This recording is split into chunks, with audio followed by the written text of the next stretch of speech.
11th December 2018. Welcome to the Fatu Network News Review. I am Omar Wale. Today we had an interview with the former Vice President Fatoumata Jallow Tambajang and issues discussed including her appointment as the Vice President and her removal from the cabinet 17 months and the controversy surrounding her appointment. When she was appointed, there was a constitutional age restriction which banned her not to be full-time Vice President. And we also discussed about the letter sent to the United Nations where she alleged to have put there that the acting president and the GDF, the monies put together by the Gambians in diaspora for Coalition 2016, among other issues, were discussed during the interview. We will have the interview shortly, but before that, I will start with the papers. And the Standard is reporting that Jammeh and family banned from entering the United States. That is the United States has announced it has banned the former Gambian President Yahya Jammeh and his family from entering the United States of America. A statement from the State Department explained that this is in accordance with Section 7031C of the Department of State Foreign Operations and the Related Programs Appropriation Act 2018, and it is due to Jammeh's involvement in significant corruptions and human rights violations. Dabo confident Barrow will return to United Democratic Party. The leader of the United Democratic Party, Usainu Dabo, has said that he is confident that President Adama Barrow will return to the party after his terms end. I know when his presidency ends, whenever it may be, the house he knows is the UDP, and he will go to that house. This is what I see, he told supporters at the Buva Zone in a well-attended political rally. Mr. Dabo said that Barrow resigned from the United Democratic Party to save the Gambia, and that is why when he met him after coming out of prison on the 5th December 2016, he linked his Barrow, as he put it, story to that of Prophet Moses and Prophet Moses and the Pharaoh.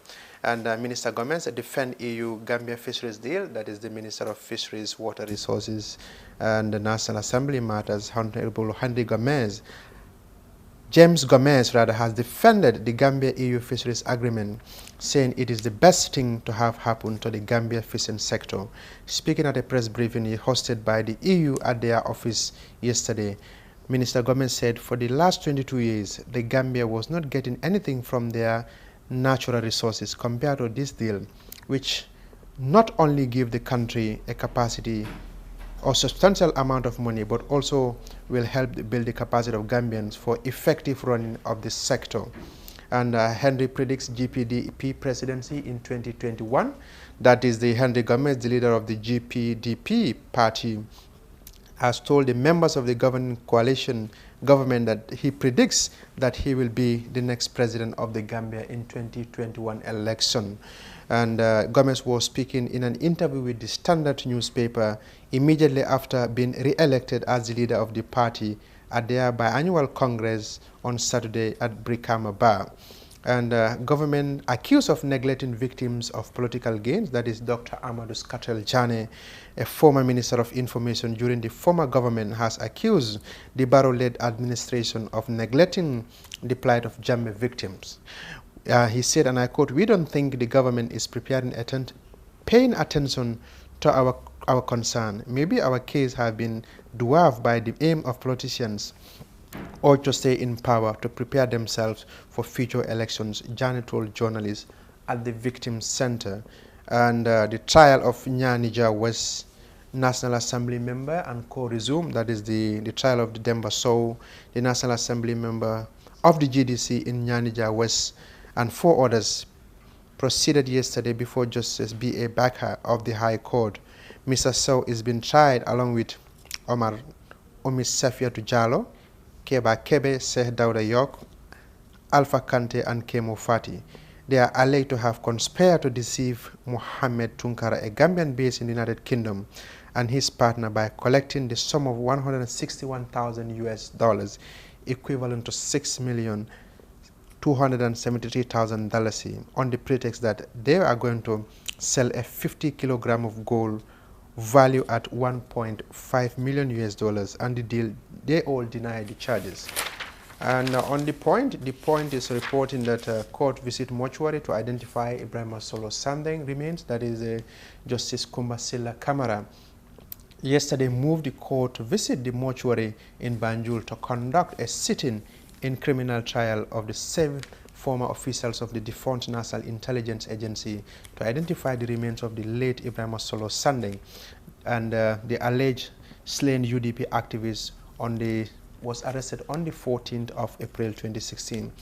The former officials Yankuba Bagi, Seya Omar Jeng, Babukar Sala, Haruna Suso, Tamba Masire, Lamin Dabo and Lamin Langsanyang are charged with multiple counts including murder, conspiracy and adoption and assault causing grievously bodily harms. And they are also reporting that EU-Gambia agreements allow EU vessel to fish 3,300 tons of tuna. And Dabo, I am not desperate to become president of the Gambia, that is the leader of the United Democratic Party, Ousainou Dabo, said he is not desperate to be the president of the Gambia. The Fourier is reporting that the U.S. government bans Jammeh and family from entering into the United States, and they're also reporting that the NIA-9 case remains of late Solo Sandeng, the body shown before the High Court in Banjul. And on the Voice newspaper, the Voice is also reporting that UDP will not accept any youth movement, and that is a statement by the leader Ousainou Dabo. They're also reporting that U.S. bans Jammeh family from entering in their country. And they're also reporting that the UDP elects a new executive. Viewers, that's all we have for you for the papers. Now we'll bring an interview we had earlier today with the former Vice President Fatoumata Jallow Tambajang, who served in various positions during the former President Jawara's time. She served as an advisor, and under Jammeh's administration, she served as a Minister of Secretary of State for Health and Social Welfare. And under President Adama Barrow, she served as Vice President for 17 months. And many see her as the mother of the coalition, the brain behind Coalition 2016, which brought an end to Jammeh's 22-year rule. We discuss issues like removal from the cabinet and many other. Let's take a listen to this exclusive interview. We have seen the role you played in the formation of Coalition 2016. How did it all start? Well, I think, first of all, I must thank God Almighty for giving me the mission. To me, I perceive it as a mission, and I've been living it as a divine mission. I realized after working so many years in the United Nations system and being confronted with the situation, difficult political crisis that raged in the country, I decided to leave my career, my United Nations development career of 22 years, to come back to the country to help my people. And this started about 15 years ago. I did, at the time, initially I was doing a lot of groundwork, engaging a number of stakeholders in our society, like particularly women and youths. And it all then came up to engaging political leaders through various consultations, visiting their homes, talking to them at different fora, and writing to them also. And finally, God helped us with the support of the political leaders who were also already geared towards national unity.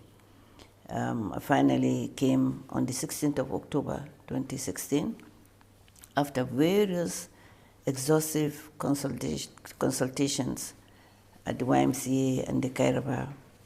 We finally agreed, the political leaders agreed, 7 parties, 3 independent candidates, including the first female candidate, presidential candidate in our country, Dr. Aissatou Touré.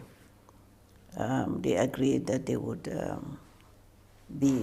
create a coalition and embrace the Gambia as an agenda. My success story, my success is for bringing them together and really motivating them as a co-chair of the coalition was to really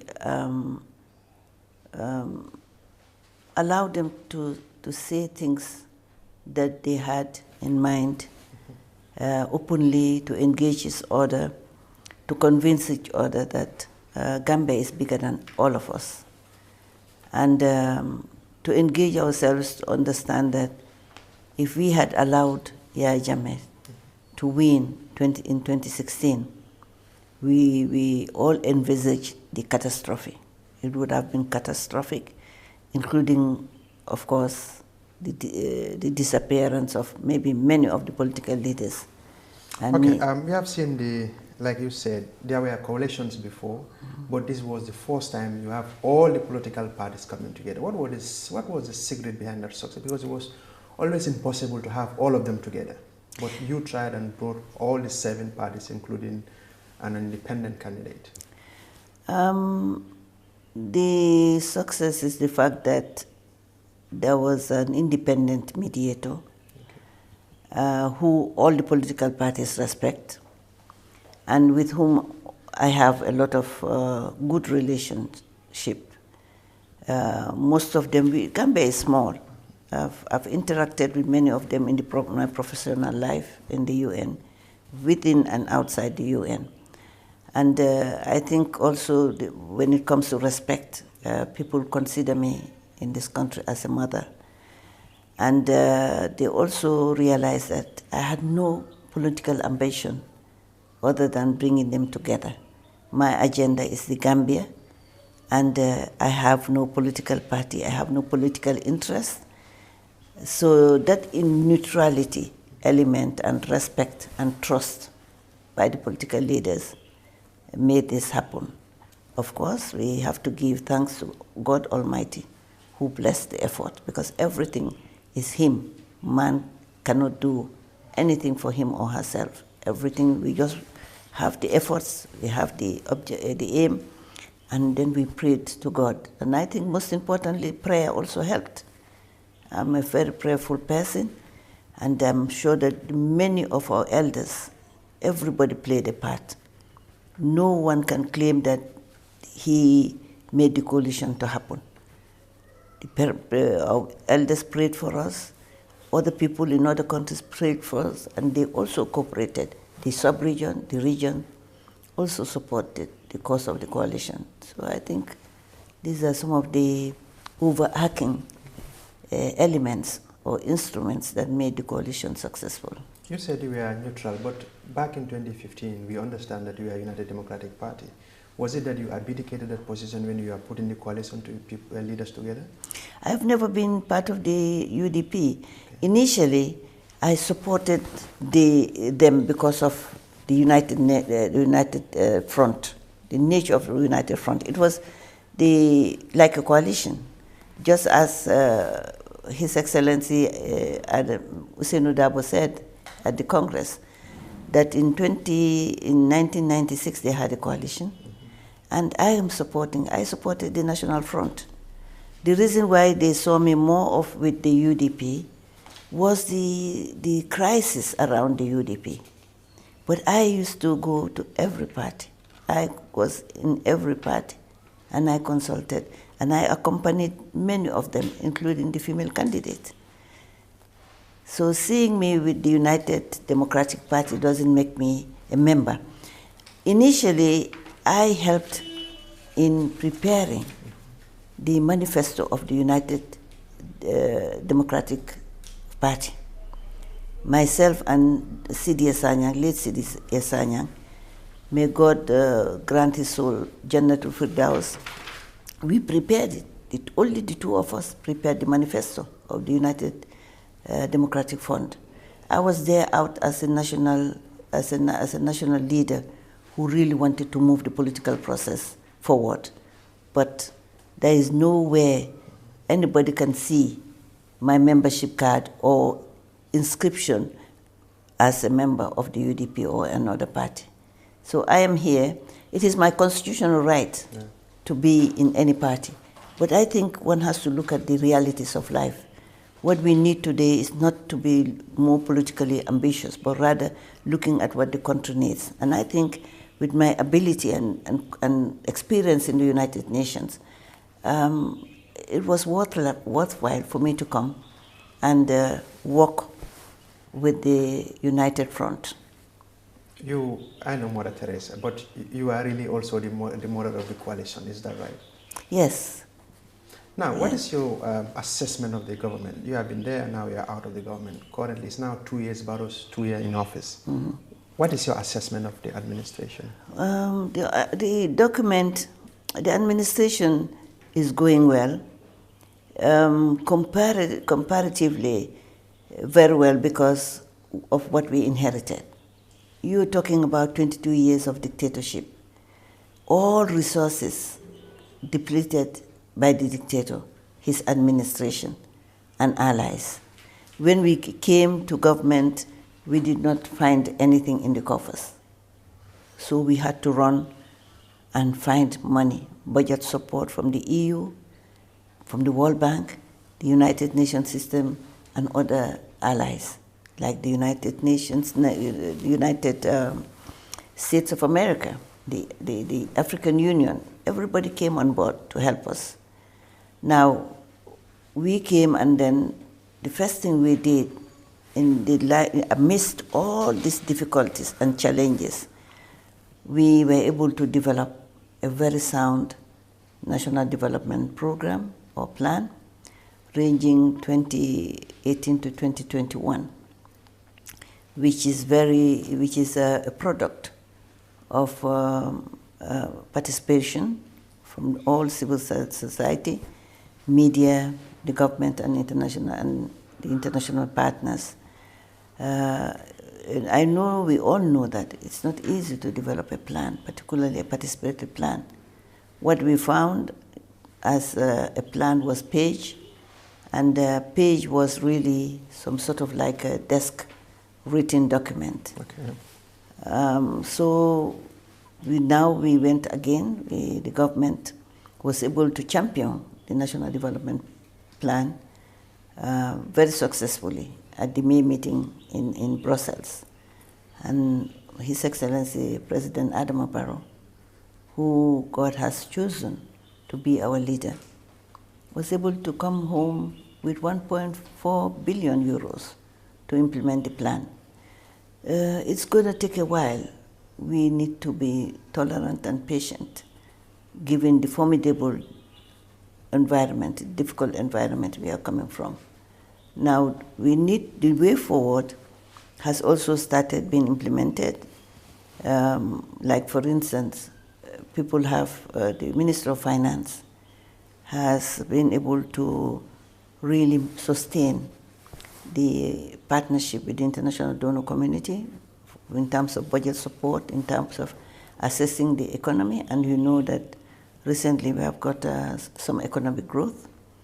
And given that the economic growth is pegged on the reform agenda, the National Development Plan is a reform agenda. Critics said you belabor too much. There was this era of emphasis that we inherited a bankrupt economy. You keep on talking about it for a very long time, and the government was not working. You keep on blaming Jammeh, but the government's underperformance also contributed to this low productivity. What do you say to that? One has to look at the context of any environment to be able to critically assess the successes and the challenges of a system. I don't fear, or I'm not running away from the difficulties or the challenges that the present government has. I have been part of them, and I'm still part of them because I'm in the coalition. It is the coalition it's a coalition government. And but one has to look at critically, number one, which is fundamental. The government, when we came, we had a brain drain. Many of our intellectuals went abroad because of the persecution they suffered. For one reason, some of them went for economic reasons, but most of them went for persecution, out of persecution, political persecution. So we had very limited, we had a capacity deficit, if I can call it that way. And you know that the driving force of any development, or of any system or governance, particularly democratic governance, that is supposed to engage, has a responsibility to engage every stakeholder, it's a challenging one. Okay, if you have to grade Barrow, how much will you give him? If I, Over 100, yes. If I am grading Barrow, I would give him really fairly well. Such as? Very how many good. percent? Good. Good. 50, 60, or 30, 40? Well, I will give him 60. 60%. Okay. 60, given the challenges he inherited and given the situation that we are in.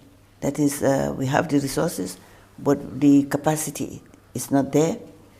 We also have the issue of peace instability at the beginning. We had a lot of crisis that he had to, at every moment. It was sleepless night for him, sleepless night for many of us. We have to ensure that there is social cohesion. We have the Faraba incident, we have the Busumbala, we have also the youths, we have the doctors. It was like a sporadic. Today is here, tomorrow is another discipline. That also is a very fundamental thing. And the way he did this was very matured. This is a man who is very peaceful. Regardless of where I am a believer.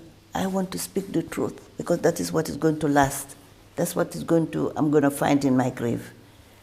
He's a peaceful person. Each time there's a problem, he said, he would tell us, have an emergency meeting. I say, try to look at it wise with your team and report to me. No violence, diplomacy, and prevention. Those were the words. So I think that we have a leader that we need to support. We need to support. He is coming from the private sector also. He's not a man, he's not a public servant. He has never worked in the public service.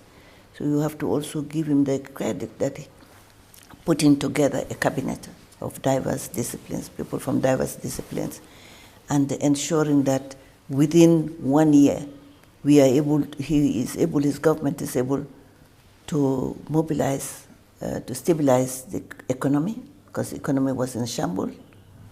Secondly, to stabilize the country, because we had various factions, and the APRC, for instance, was still active. Also, you had the need for us to have the resources that it requires to implement the plan at different levels. So I would give him 60%. And the rest of the others, we need to have also the private sector. The private sector was not vibrant at the time we took over because they were frustrated. The taxes were very high. There were no incentives on the private sector growth to create employment. So the civil society was also disgruntled. The media was disgruntled. So you had to really rekindle that spirit of citizenship, that spirit of ownership, and that spirit of being a Gambian and being proud to be a Gambian. Okay, how did you become vice president? Because we understand that your intention was to be the foreign minister. No, I have never had the intention to be a foreign minister. His Excellency never offered me the position. I never asked him for the position. And I never had any ambition to be anywhere. For me, my focus was for him to have a good cabinet. And I supported him in the process. He consulted all the political leaders. He offered positions to all political leaders. The political leaders are more important than me. For me, it is not the position that matters. If it is the position, I would have gone back to the UN or gone back to another system to work because I have what it requires, not complete as a human being because we always learn from the cradle to the grave, but I would have gone for better jobs. Okay, let's talk about for a moment. If, like you said, if it is not position, why then were you held? There was a vacuum, if I can put it. You were appointed vice president. Your age did not allow you. You did not step aside. You were appointed minister. Why didn't you just say, well, since I'm over age, I'm stepping aside. My agenda, what I wanted, I have fulfilled that one. I'm going ahead. But you were here for several months, we did not have a full-time vice president. What do you make of that when you said you don't want position and we are just overseeing the office of the vice president? It's good you ask me the question. I have many times gone to consult the President, His Excellency Adama Barrow, to tell him that because of the pressure and because of my ambition to support him in any other situation, in any position other than Vice President, I even suggested some names to His Excellency the President. He is there and he is a living witness. This is what people don't know. People don't know me. The people don't know me. So he told me that as far as he's concerned and the country is concerned, I have worked hard for this country. I deserve to be a vice president not because of as a person, but because of my background, my experience, and this is the statement he made when he was swearing me. He did not take me because I was the chair of the coalition. He said he selected me because number one, of the trust, number two, of my expertise, and number three, because of my contribution to the coalition. So it was Barrow who insisted that you must be vice president? He insisted that he believed, that was his conviction, that I was the right candidate to support him at the time.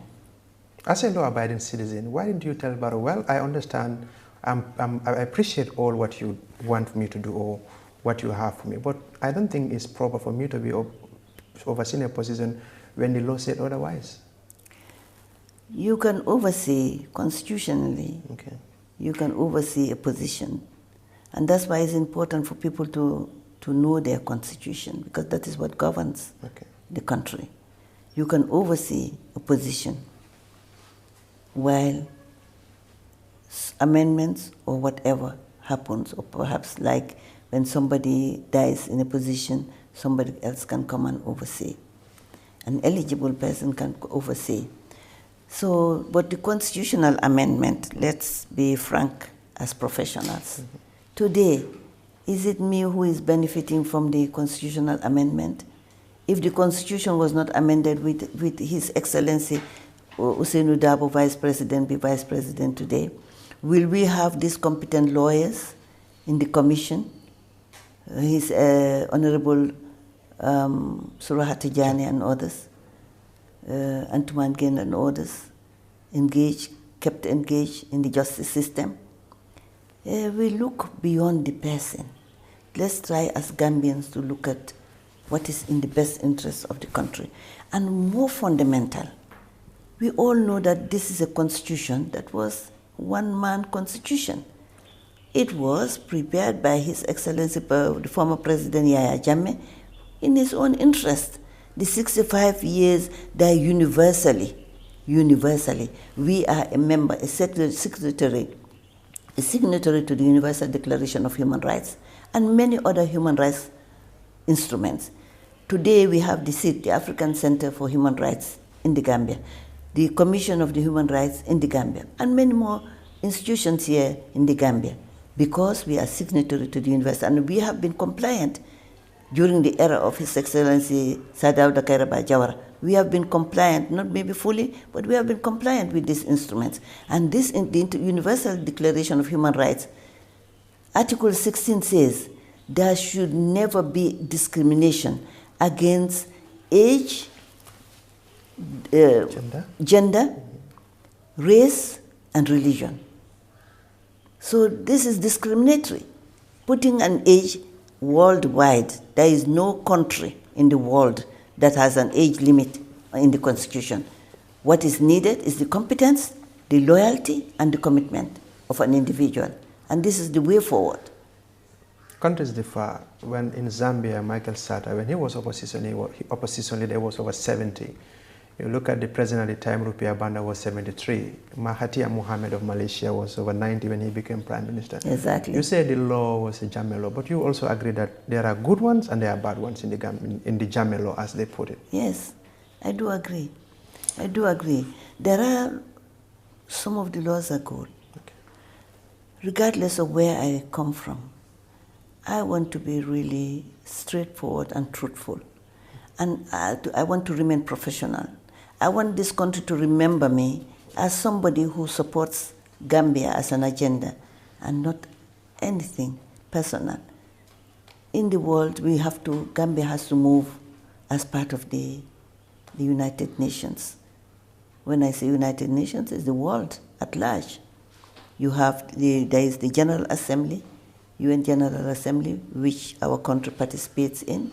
You have the Convention on the Social Status of Women, that the Gambia, we are active participant in all these bodies, and we need to learn to sort of like adapt. Of course, you learn globally, every country is unique, but we have to ensure that we go by democracy. And the rationale for our change is to have democratic governance, where everybody would have a sense of belonging, sense of participation, and where every law speaks to the rights, human rights of the person, of the individuals and collectivity. So, do you feel betrayed after putting all this effort together, 17 months into the position, you are removed as Vice President? No, really. I don't think that way. All my life has been a life of a believer. Okay. I believe that what God has written for me is what I am living now until I return to Him. Every stage that God has defined for me, decreed for me in my life, in the lives of my children and any other human being, is what the person would live. I was happy to have served. I was happy to have supported His Excellency 100%. I'm sure that if you talk to Barrow, he will never tell you that I never gave him the support he needed. I have been 100% loyalist. I have been loyal to my country. I saw what is important for me, for you to remember, or for me to bring here, is the fact that I saw on the Holy Quran that I am going to strictly be loyal, to serve my country, to support my president, to support the government, to support the people of the Gambia. And exactly that's what I did. So if I leave, and His Excellency has a lot of respect for me. His Excellency Admiral Barrow has a lot of respect for me. He has said it in my presence, and he has said it in many, many fora, and people have come back to report to me. And I know, I've worked with the man. I know he has a lot of respect, and he still has confidence in me. And that is what is important. If I had left because I violated the Constitution, I would have been embarrassed today.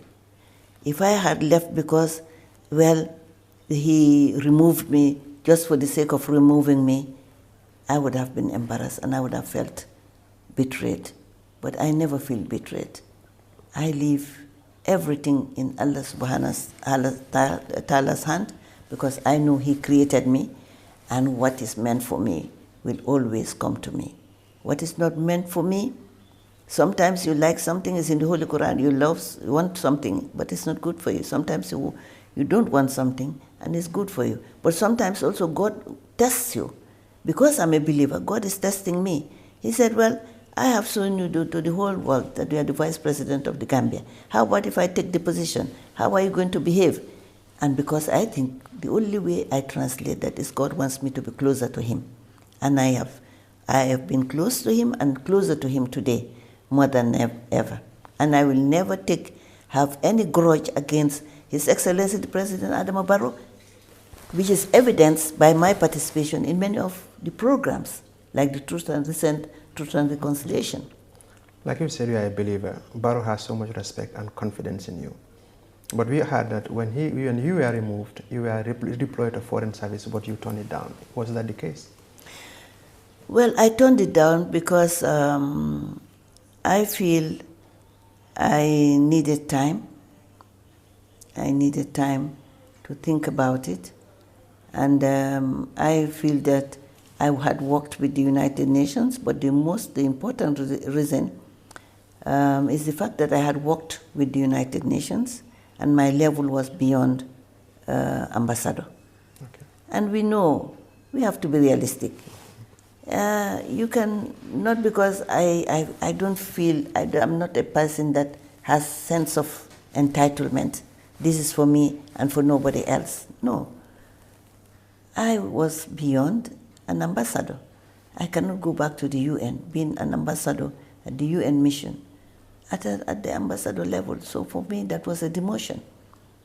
Okay, the main reason was like it was a demotion, for you to go back. Yes. So now, do you think, will there be Gambia have a female president in the future?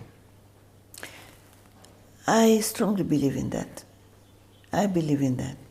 I don't know whether it will find me in life, but the way things are going in terms of more women out there being educated, more women entering politics, there is no reason why someday in the future we can have a female president. You have, okay. like in Liberia, you have Ma Ellen Johnson. In Zimbabwe, not in Zimbabwe, in Zambia, Malawi. Yes, we have, women are coming up. Women are coming up. And that is really something that is, it's the wind, as they say. It is the wind of change that is bringing. In the past, you never had female vice presidents, but now more and more you're having female vice presidents, you're having women, increasing numbers in parliament, in other structures of power. Even though for me as a woman and a champion for women's rights, I feel this space is very slow. Look at Rwanda. Rwanda is 64% today. And I remember I have fond memories of cabinet when I used to raise issues of women's empowerment, gender equality. You know, this is my heart, that's my passion. I always want to support. I want to see women going up. Because you know what? Women are loyal people. It is very difficult to find a disloyal woman in power. When they commit themselves, they will do the work. They will do the work to the satisfaction of whoever is their supervisor or whoever, whether it's a country or a nation. Women are very loyal, and women are sincere. And women, they have the heart of, they are very passionate in terms of peace. When it comes to peace, they are always in the front. If you have women in power structures, many a time you have stability. Why not you then run for office in 2021? No. You know, for me, I go by mission, my divine mission. I leave myself to Allah subhanahu wa ta'ala. The mission He has given me thus far is to be bringing people together, bringing the coalition, helping the coalition to succeed, supporting the agenda of the coalition, which is the agenda of the coalition is the National Development Plan. The National Development Plan is an extract of the Coalition 2016 agenda. If you look at it, it's exactly what we have in the Memorandum of Understanding is what you have in the National Development Plan. And because it is a coalition government, there is no way we can betray that cause. And being the leader, I cannot betray that cause. But like you said, all the qualities about women, we have seen, like you mentioned, Ellen Johnson Sirleaf of Liberia, Joyce of Malawi. You go all the way to Asia, Benazir Bhutto served as Prime Minister of Pakistan, Charinda Kumara Tunga of Sri Lanka. Until Chile, you have Michelle Bachelet, Cristina Fernandez of Argentina. Well, you are in the same category with those people, and even Sonia Gandhi of India. Yes, we are in the same category. But you know, in life, you have to take one thing at a time. Life is step by step. If you hasten, you make mistakes. Today, my mission, my divine mission, my son, is to strengthen the coalition, is to ensure that the coalition succeeds, that this government succeeds, because I'm part of government. I am the chair of the coalition. I've worked so hard for the coalition. We have a reform agenda. I cannot just say, well, because of my personal ambition, I'm betraying the cause of the coalition to go and this thing. There are circumstances, compelling circumstances that can happen in life. We have to be realistic. If I do my best, I continue to do my best to ensure that the coalition is still together, I will be happy to continue. And as long also that the coalition, the political leaders feel that I can still work with them, because this is not a permanent position. I was elected unanimously by the coalition. If they feel that they no longer want me in the coalition, that is something else. But as far as they feel I can competently continue to strengthen the coalition, to support the success of the the reform agenda, regardless, and we have to understand, people are saying, oh, she is quiet because she's still with Barrow. She's quiet because she's with the government. I am in the government, not in the mainstream government, but I'm one of the bedrocks, in the bedrock of the government, the coalition. So you mean when Barrow is taking certain decisions and he got stuck, he will pick a phone and call and say, can't you advise, what advice do you have for me on this and that and that? He can do it. He can do it. And he's free to do it. I am in concert with His Excellency President Adama Barrow. I met him in August 16, and we discussed many issues. And he respects my view, and he has given me an open door to meet him and discuss matters of national interest. When I see things that I think in my humble mind I can advise him, I can just make an appointment and go and sit and say, well, Your Excellency, this is national interest, this is my perspective from the coalition aspect. And he would listen to us. He's somebody who listens to everybody. And I think that we shouldn't say because I'm outside government, I shouldn't take that attitude. Because he has removed me from vice president, so I'm going to sit in my corner and leave things to go in any way. No, no, no, no. He has given me, and I appreciate it. It is not an entitlement, it is a privilege, and I thank him for that. So which means what was said in your Facebook page that you have announced on Facebook page that you have decided to stay as a private citizen, does this mean that you want to stay out of government and stay out of active politics? No, I cannot. When I say private citizen, is I'm in civil society. Okay. Civil society. And civil society is the platform that I used to become a member of the coalition. I had my own organization, which is the Committee of Concerned Gambians for Democracy, Peace and Development. And it is through that platform that I joined the coalition. Private citizen means just going back to do my civil society work. That is working with civil society, supporting civil society organizations, including, of course, the media. And because from time to time, when I see something that is going a little bit out of the way in the media, I could call the stakeholders concerned to say, well, why don't we do it this way? Why don't we think this way? So I see myself as a mother, but also as a professional. And I think that I am very open. I don't wait for things to happen, to go bad before I say, well, I knew it would happen that way. That's not right. That's not the right attitude. Many said your comment or your interview with the Guardian newspaper that Jammeh will be prosecuted led to the political impasse. That's what they say. But it has some connotation or connection to that. Do you believe? I think that was a pretext Jammeh took. Jammeh told the ECOWAS mission that came here, the mediation mission, he told them that a senior member of the coalition had threatened him, and he was going to stay and see what next. That was what the mission reported. But you also will admit, okay? Pardon me? As you also admit that that statement or that interview, that comment was not healthy in that moment when Jammeh lost election. They were trying to transit, and that interview conducted, and you ordered such a statement that he will be prosecuted. Well, let's look at it from two dimensions. Okay. One dimension, it could be it contributed to the impasse. Okay. It could be. And that is, I respect people's views.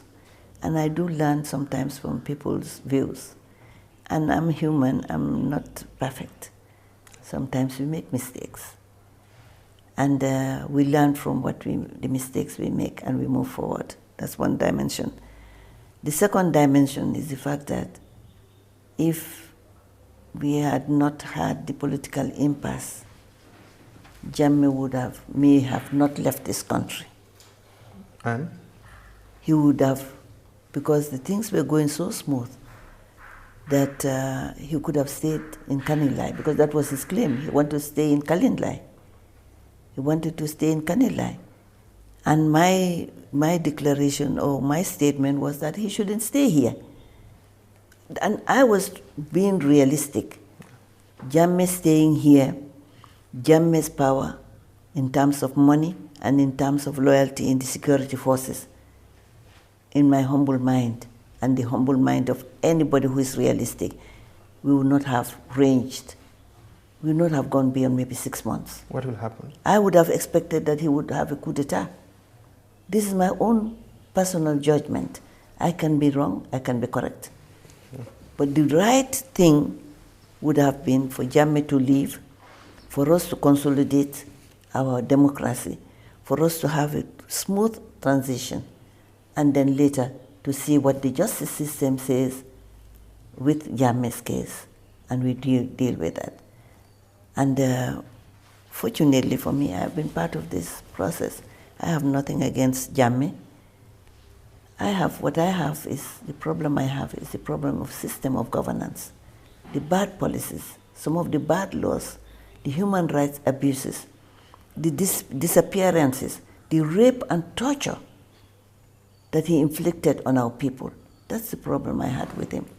And at the moment, being in a coalition which was a government in making, I couldn't see myself as being a supporter of Jammeh being left in the country. I hope you have a clean bill of record while serving as Secretary of State for Health and Social Welfare from 1994 to 1995. Yes, I do. I do. If one thing I have in this life, or two things, is my faith and my credibility. My credibility in this country is untouchable. It's unquestionable. I've worked with the United Nations for 22 years, and I was in charge of program finance. Millions of dollars, programming it, reporting on it, submitting reports, building capacities, being also a program development practitioner, helping countries and helping my country. And when I also went to Liberia for 5 good years, I was in charge of so much money. And there is no record that will show you that I did anything bad. I have a very clean sheet. And from the personality element, I am respected. I respect everybody, and everybody respects me in this country. I don't have any squabble with anybody. I'm a peaceful person. I'm not perfect, but when it comes to integrity, you can dig the records in the UN, in the government, both when I served also as chairperson of the National Women's Council for 2 terms, for 6 good years, and I had one of the best records. We had a program, 15 million United States dollars for women in development program. We have GAUFA, Gambia Women's Finance, which is an NGO to which I'm a pioneer member. I was treasurer of GAUFA. I was treasurer of the Midwife Association. And I was treasurer in many other organizations. And I've always left more of even savings than deficit. I've never worked in a program that I left deficit. And if nothing, I contribute to those programs rather than taking from them. I don't need anything. All I need in my life is my faith and my contribution, my standing in this country. This reminds me of the GDF in Coalition 2016. Many said a lot of funds were put together and it passed through you, but many people said how transparent were the transfers to the members of the coalition, because many said they were never audited. Yes. I am also concerned, as you, for the fact that up till now we have not had the audited accounts. But I'm happy that you gave me the opportunity to explain. Okay. Every dime that came from the diaspora, most of them, the majority, I have the records, my personal records here, came through my name. I received the money and I signed for the monies. And I delivered the money to the Finance Committee, which was chaired by Alaji S. Dabo, who is the Administrative Secretary of the United Democratic Party. The other member is Idrissa Jallo of DOI. And they also had another member, Kotoke Keba Singate, who is now working with the embassy in Russia. Yeah. Everything that was given to me, I gave it to them. And I monitored, supervised the management of those resources. But the direct responsibility was Alaji S. Dabo. Since 2016, I have reminded Alaji S. Dabo, I have been behind him to produce the accounts so that they can be audited. But I'm yet able to get them, obtain them from him. I have reported the matter to His Excellency, President Adama Barrow. I have reported the matter to His Excellency, the Vice President Usainu Dabo. I have reported the matter to Honorable James Gomez, who is the Minister of Water Resources. I have explored all avenues to do that. And now what I'm left with, to clear my conscience and to clear my integrity, is to write to him formally. And through the formal channel, through his party, and through the executive, to ask him to submit the accounts so that they can be audited and they can be disseminated. You know why I asked this question? During the last press conference with President Barrow, he was saying he single-handedly paid the crossing of the vehicles while going on campaign and so on. And many said, what happened to the money given to the race during the coalition in 2016 when you people were going on tour? When the money came, we had a budget. Okay. We sat as a coalition at YMCA and we adopted a budget. And the budget were mainly the activities of the coalition. Of course, this started from the National Convention, the logistics for the coalition itself. Never have I taken a butut for anything. If not, I have invested in my country, and I'm not going to say the amount that I have invested in the coalition. But there are people in the coalition who know the money I have spent. And this house is the coalition house. I have, with the permission of the coalition, this house could be called the coalition house. Everything, the thinking, the National Convention was here. The planning process was here and everything. And we spent some of the budget was for logistics, ferry crossing. Some of it was for meals, the feeding for the people who went for the campaign. The National Convention. When we were going to the National Convention, we did not have a dime. I advanced the money for the convention while I was waiting for the diaspora to send us money. Your own money? My own money. How much? My own. I don't want to say it because my son, because this is what I did but it. People should know. I did it I did it out of my own will. And we all know we are all believers. Whatever you say and repeat it, there's no sense of then being a believer. I did it because we didn't have a dime, my son. And the people who were in the coalition, the finance committee, they know that I spent. This was the house. Everything was here. We had all the lunch, everything, all the enabling environment to do that. So we also had to pay the transportation, logistics, the gelegeles, the drivers. We paid for the campaign also, while they were in campaign.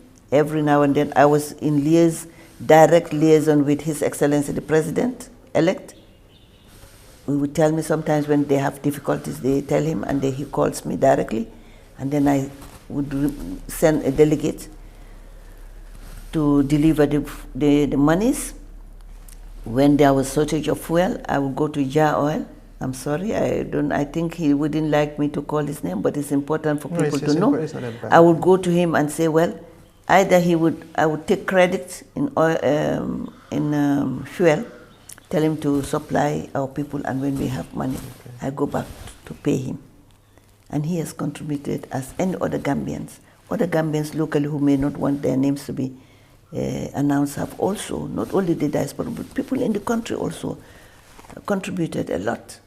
Even I can remember a young man like you finding me at the Standard Bank, giving me 2,000. It's a lot of money for him. He said, Mama, I'm giving you this as our contribution to the coalition. The coalition is everybody's work. It's a collective endeavor. It's a collective sponsor. And His Excellency President Barrow can testify that the monies that were sent to me were managed in the best way I could. Now, the accountability aspect of it is what I'm now waiting.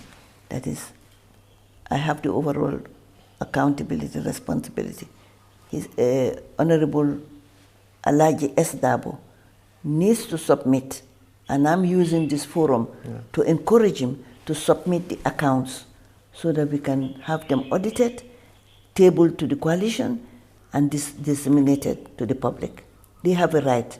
Everybody who spent his dime has a right to know where his or her money, how her money. And also, I should tell you that the monies that I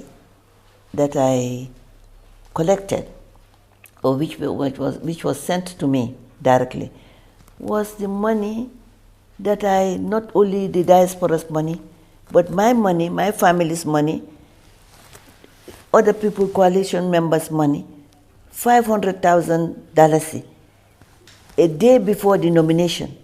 At 3:30 a.m. I was sitting praying for God to give us the complete amount to pay. 3:30 a.m. that 500,000 was not complete.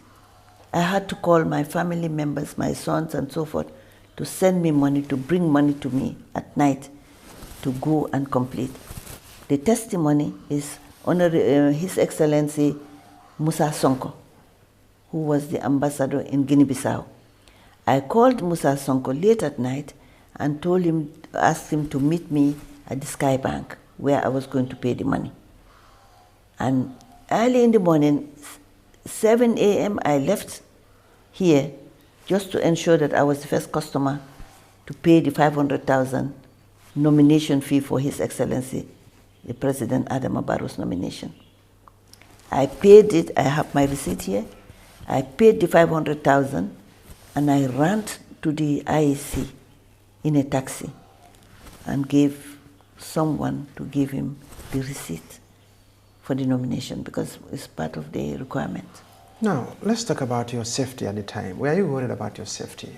Putting the coalition people, leaders together, raising funds up and down, just to make sure that Jammeh is out of power. I am a woman, and they say women fear, but I don't fear. I am convinced that this is a divine mission that I have.